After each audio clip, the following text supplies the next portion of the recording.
Okay, it's going to be a pay-per-view review of Extreme Rules 2020, the horror show. All right, so first match of the night, you had the New Day taking on Cesaro and Shinsuke Nakamura. This is a tables match for the Smackdown Tag Team Championships. And, this was a solid way to start off the show. The match felt a little bit rushed. It felt a little bit too short.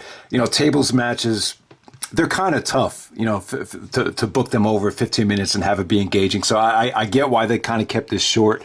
There was some great trash talking from Kofi. He was talking trash like, you guys brought this on yourself. You brought this on yourself because of, the way they acted 2 weeks ago on SmackDown. Big E actually delivered some really nice, vicious belly-to-bellies here. I thought the action was pretty good while it lasted. But, as Kofi was talking trash, he set up the double tables on the outside. But then eventually Cesaro actually does a Ricola bomb to Kofi, and Kofi goes through both tables from the top turnbuckle. Nasty bump. That was probably the biggest bump of the night. Definitely looked very painful as well. So Cesaro and Nakamura, the new SmackDown Tag Team Champions. And yeah, man, I love the promo after the match. Cesaro was like trash talking to the commentators. Nakamura is kind of like, he doesn't really say much. He's kind of just following Cesaro. Obviously, Cesaro knows English a lot better than Nakamura. And, this could be what Cesaro needs. He's got a legend like Nakamura kind of taking a back seat and Cesaro's being the leader. Maybe this is, the extra thing Cesaro's been missing, to get in the higher ups' good graces. And once again, Cesaro's in another international type of tag team instead of Sheamus. This time it's Nakamura, and this is definitely a more attractive tag team than Cesaro and Sheamus. So, yeah, man, the SmackDown Tag Team Championship picture looks pretty bright right now. Like you could do some creative things with Cesaro and Nakamura. Maybe they could take on Daniel Bryan and Gulak at SummerSlam. That's a pretty attractive match if they go in that direction. So, yeah, good stuff there. Maybe a little bit too short for people's likings. But like I said, man, with tables matches, they're tough to book over 10 minutes. All right, next up you had Bayley defending the SmackDown Women's Championship against Nikki Cross. Sasha's out there. Alexa Bliss is out there. This was actually good while it lasted. I thought Nikki looked good. Nikki actually got a lot of offenses. This was definitely Nikki Cross's the biggest match of her life.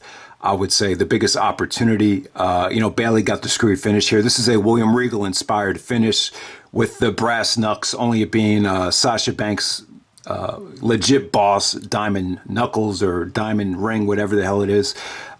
So Bayley actually jabs it into Nikki Cross's ribs to get the victory. Nikki sold it really well.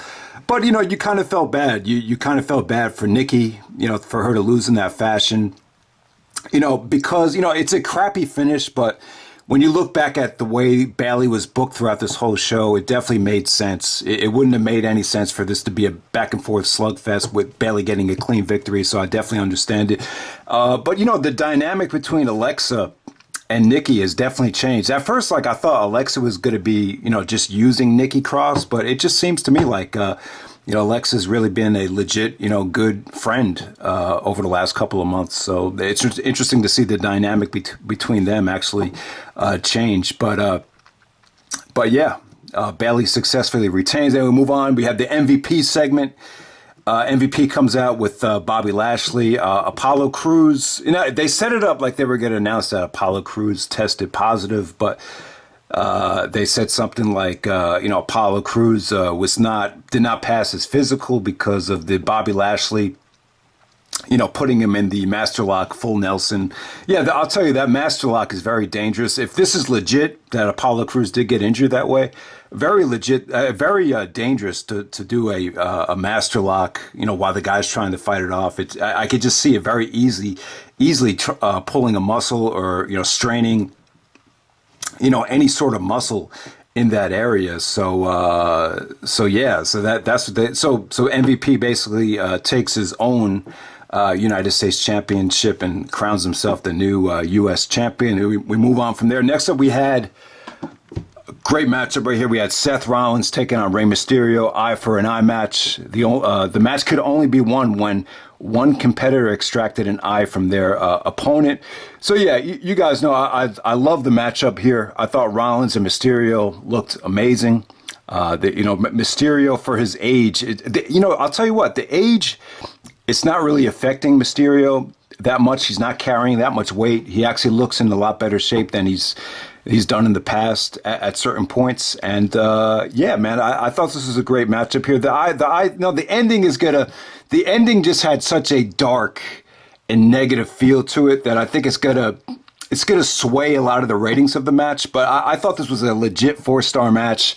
I thought it was great. There was no near falls. They weren't, obviously because of the stipulation. There's, they couldn't do any near falls. But instead of that, they ended up just doing some nice, really devastating, like big moves, just to kind of, turn the tide. Like the Rollins actually hit a beautiful Falcon Arrow where he got Mysterio all the way up.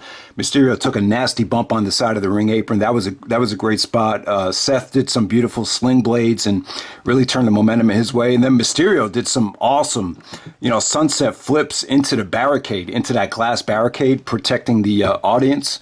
So yeah, this definitely had some big spots. It flowed really nicely. I just thought it was great stuff. Mysterio actually, tried taking Rollins' eye out with the kendo stick, and then he tried to do it by the steel steps.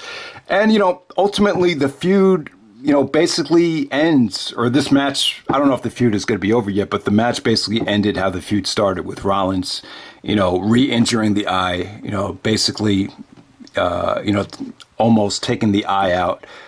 With the steel steps, and then Dominic came out. Then Mysterio was selling the fact that he felt the eye got popping out, and he eventually he lost his vision, was taken to a hospital, and then Rollins kind of had a moment of clarity, and he started throwing up, and the fans just started booing the shit out of Rollins, or the whatever fans were in attendance were really trying to sell the fact that Rollins was evil. It's just such an evil thing. But this was the stipulation. What's he supposed to do? But Rollins is the one that kind of brought this on to himself by acting this way. But I think the feud is pretty much going to end at this point. I don't know. I think. The way they sold it, you'd be shocked if Mysterio will be healthy in time for SummerSlam. I mean, this is such a great feud. It'd be nice to have Mysterio just get a regular win at SummerSlam. But the way it looks like right now, I'd probably go Seth Rollins, Kevin Owens, and Drew McIntyre in a triple threat match at SummerSlam. That's how I would book it if it was up to me. But if Mysterio could get back in time for SummerSlam, I think that they still give themselves a chance to do. It still has so much heat to it that they could definitely do a blow-off match at SummerSlam. All right, so next up, we got Asuka taking on Sasha Banks. And, all right, they're saying that it ended in a no contest. This was the kind of pay-per-view that, I know Paul Heyman was talking about how, the general managers are a thing of the past, that they run their course. But I'll tell you, the pay-per-view really could have used, Eric Bischoff 2002 to kind of bring some, legitimacy to some of these matches here, because I just, it felt a little bit too, letting the inmates run the asylum, that type of thing. It really felt a little bit too sloppy in terms of the rules. So I really felt like a legit general manager could have been used for this show. That's one of the things that's kind of been lacking from the show, which, it has its positives, has its negatives. But for the way this show was booked, I would have liked to see a general manager really take order here. But, I'll tell you what, though, Asuka and Sasha Banks, this was an awesome match. This was definitely the match of the night. You could argue that this is Asuka's best match since NXT. I think you could argue this is a top 5 Sasha Banks match in the WWE so far. I thought it was just really, really good stuff. The finish is kind of got to really bring out some negativity here. But I'll tell you, just beautiful counters between Asuka and Sasha Banks. Really dangerous spots, too. Asuka actually did a avalanche German suplex where Sasha landed on her feet. And, there was actually a segment. Now, the crowd, this crowd that they're paying or whatever to be in the audience, I felt like they didn't react to like the best part in the match. That when Asuka and Sasha were going for the pinning predicaments and the reversals, after some of the interference, I thought that was the highlight of the match. But you just heard nothing there. So that was my only gripe with it there. But yeah, man, I just thought both of these girls worked their asses off. I thought this was great stuff. I actually thought this was better than the Sasha match from the Great American Bash a couple weeks ago. Just definitely great stuff there. I actually thought the referee stuff was a lot of fun too. The Asuka actually spits the green mist.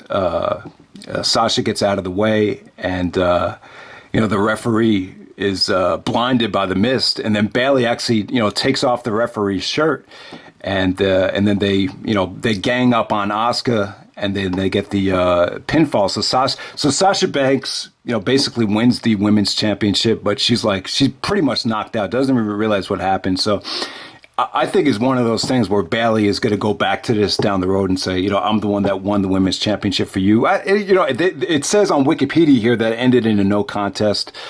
Bayley basically got them to, ring the bell, but I don't know. It should be interesting to see how this plays out on Raw tonight, see how they actually, reverse the decision or whatever decision they make about this. But, I thought it was cool for what it was, but the match basically ends with Sasha becoming 2 belts Banks along with Bayley. They're both. This is when you look back at this summer, you might say to yourself, this is the summer of Sasha and Bayley. I mean, they're really dominating the WWE. They're really having matches on each and every show. They're involved in a lot of the major stuff. So. They've definitely had a great summer so far, but it should be interesting to see if they give Asuka the belt back tonight on Raw. I have no idea. All right, so next up we had Drew McIntyre taking on Dolph Ziggler. This is an Extreme Rules match for the WWE Championship.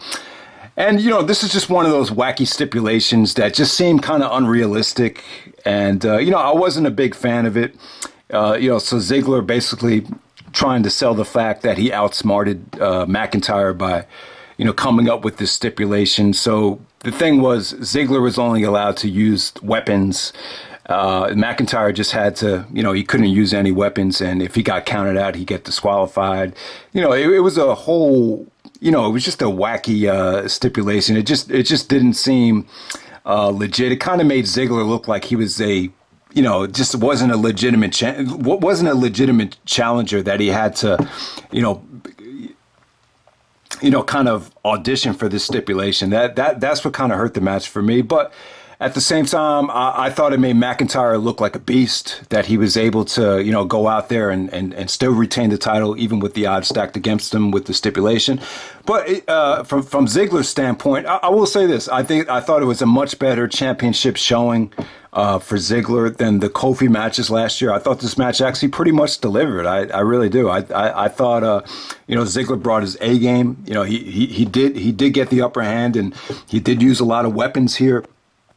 He actually did an elbow drop off the top turnbuckle through the table. He actually hit a beautiful combination of, the zigzag, and then I think it was the famouser into the zigzag for a near fall after the kendo stick shot. So yeah, I mean, the championship, it felt more in jeopardy than you would have thought. The ending too, you got Ziggler doing the HBK thing, which I thought Shawn Michaels told Ziggler to kind of tone back on the Shawn Michaels wannabe stuff, but he's still doing it though. He was still doing the super kick thing, and then McIntyre beats him to the spot with a beautiful Claymore kick out of nowhere. I thought that was a great finish. I thought this was a good match. This was a solid match. I mean, I think 4 stars is a little bit too high, but I would say it's definitely at least a 3.5, 3 3/4. It was definitely good for what it was. I think the stipulation being in favor of Ziggler, I think it really took the interest away from a lot of people, and it's just one of those things where they were able to kind of. Not many times where does the WWE not promote the stipulation and they make you wait right before the matchup. But I don't know. The stipulation just felt a little bit too unrealistic for me. I mean, if there was a authority figure there, would they really have let Ziggler get that upper advantage? But I don't know. It is what it is right there. Not a bad match at all. I thought McIntyre and Ziggler, they capitalized on their history and their feud, and they delivered a solid match. And then the next match, you had Bray Wyatt taking on Braun Strowman in the Wyatt Swamp fight. Honestly, guys, I thought this was the least engaging out of all the taped vignette, matches that they've had. The Boneyard match, the Cena match at WrestleMania. I even thought the Primetime Players thing with Tozawa and the Ninjas was actually a lot more engaging than this. I was totally just not into this thing. I just can't get into it. Now this feud and the way they're booking this whole thing, I just don't see the appeal. I can't see the appeal for women. I can't see the appeal for kids. I can't see the appeal for some of the people that watch my channel. We're more into the actual competitive competition with the actual wrestling. I don't see how that appeals to guys like us. So I just don't see the appeal with Bray Wyatt and Braun Strowman. Maybe there's a certain demographic out there that is entertained by this. I was just totally just not into this thing. I mean, the only couple of times that got my attention was the snake. There was someone came out with a python. And I was like, man, that would be cool if that was Jake the Snake. But, Jake's in AEW right now, so that can't be Jake the Snake. But, the snake thing where they had Wyatt tied up in the basement or whatever the hell they were, that was actually pretty cool. Honestly, guys, there just wasn't a lot of stuff that got my attention. The only thing that really got my attention was the Alexa Bliss stuff. They did this Alexa Bliss spot where they kind of took a page out of the Masters of the Universe with Evil Lynn to get the cosmic key. They kind of did that little swerve, except they went back to Alexa Bliss, saying, we should be together, Braun, just come home.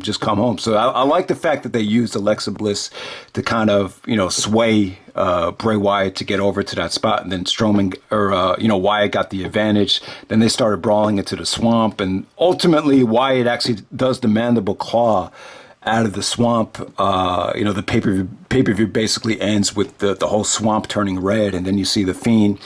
So, it is what it is. I really wasn't into this thing. The whole segment, it definitely had some moments that grabbed my attention, but as a whole, I'll just say it just wasn't my cup of tea. It's just not something I really enjoyed talking about. I don't really see the appeal, but it wasn't the worst thing in the world. But yeah, that's Extreme Rules 2020, the horror show. I didn't think this thing was bad. It's hard to be critical of the show. There was a lot of talent missing from the show. Randy Orton, Kevin Owens is on the pre-show. AJ Styles, Daniel Bryan, Riddle is hot right now. It would have been cool to see Matt Riddle and Baron Corbin. Hopefully at SummerSlam, we just get a much more well-rounded show with more attractive names. This was the kind of show where, they kept it short. It wasn't, there was really, I just wouldn't say this was a bad show. It just featured a lot of matches that had feuds that were appropriate for the Extreme Rules, stipulations. It just, a lot of the guys that weren't involved in major feuds like an Orton or AJ Styles, they were left off the show. So it is what it is right there. This was not a bad show at all. I felt like Rollins, Mysterio, Asuka, Sasha Banks, Drew McIntyre, Dolph Ziggler. This was probably the best 3 consecutive matches I thought the WWE's had all year on pay-per-view so far. So the show definitely did have some moments, but ultimately, I think people are going to look back at this show like it was too gimmicky, and it was like just one of those shows where the WWE kind of had to tone it down because of what's going on right now. But there's a couple of different ways of looking at it. But hopefully SummerSlam's a much better show. So I'm out. All right, guys.